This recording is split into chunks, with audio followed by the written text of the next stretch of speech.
Black Desert Championship Picks. If you don't know what that is, it is a PGA Tour event, the third PGA Tour event of the swing season. Smash the like and sub to the channel while you're here. I'll be doing these quick picks. If you want to find it on the feeds, you can find it up on the Fantasy Sports Picks and Bets feed right now. You can sub to that down in the description. Additionally, if you're watching this before Thursday, which I hope you would when the golf actually starts, West Coast or Mountain start, so later in the morning than you normally would have, there is a free square on Underdog for the Thursday night football game. You can pair it together with anything else that you want, but you need to be a new user. So if you have not signed up for Underdog yet, go do that right now with code Mayo. You get a deposit bonus of up to $1,000, and you get this free pick for Thursday night football with Brock Purdy. So go do that and then play along with some of these bets. This is played at 3,000 feet of elevation in Utah. It's just over 7,300 yards, so it's incredibly short once you start factoring that in. There's 2 drivable par 4s, 3 gettable par 5s, so off the tee is the key thing that we want to be looking at this week. So let's go to some of the better drivers on tour, starting at 45 to 1, a guy that I think that if you played this tournament a year from now would probably be 15 to 1. Michael Thorbjornsen, elite off the tee, been pretty elite on the greens as well. We just need him to get his irons back to where it was about 3 months ago, like that John Deere period, the ISO challenge, where he gained 3 in a row, gaining like 2.5, 3 with his irons. That's all he needs to do. He doesn't need to be Michael Knights who say, "Nee, Smith," and gain 7 strokes with approach just to make the cut and finish top 50. No. The rest of his game is so elite that if he can have the irons come along with him, not chip himself out of the tournament, 45 to 1, very generous in this spot. Top 10 last week in Jackson as well at the Sanderson Farms. Another guy who led the field in driving last week, at least in strokes gained off the tee. Not in distance, but that's good. Here, put yourself in a good spot to actually generate birdie opportunities and gain off the tee, on approach, around the green, and on the greens, 50 to 1.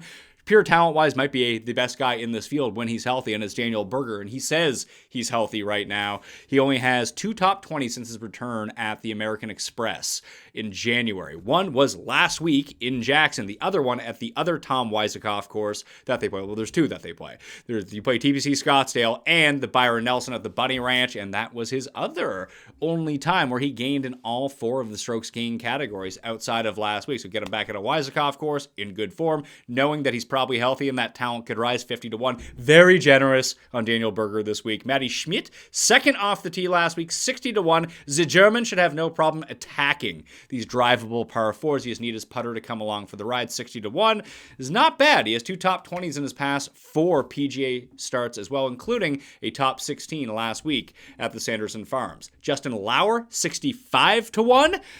He gained 1.2 strokes putting last week. That is actually the worst result he's had with his flat stick since the Canadian Open in June. That's ludicrous.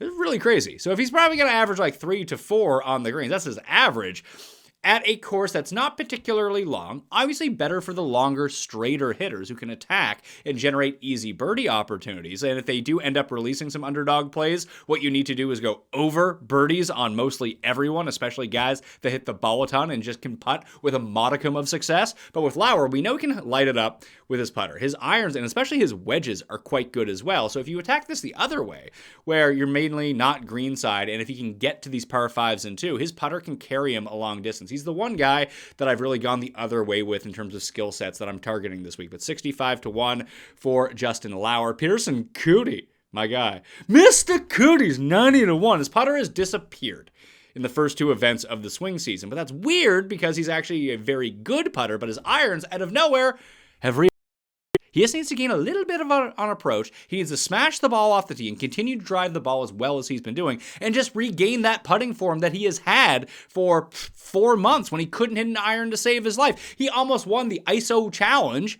when he couldn't hit an iron at all, and the putter was keeping him in it, and the driver was keeping him in it. Now that his irons have stabilized a little bit, if he just get the rest of his game back up, especially the flat stick, more than live at 90 to 1. And there's also a chance he just says, "My dad says he's going to pay for the tournament to win, so I'm going to be called the winner." So if they end up doing that and his dad pays for him to win, I'm good. You'd be good with 90 to 1 for that, right?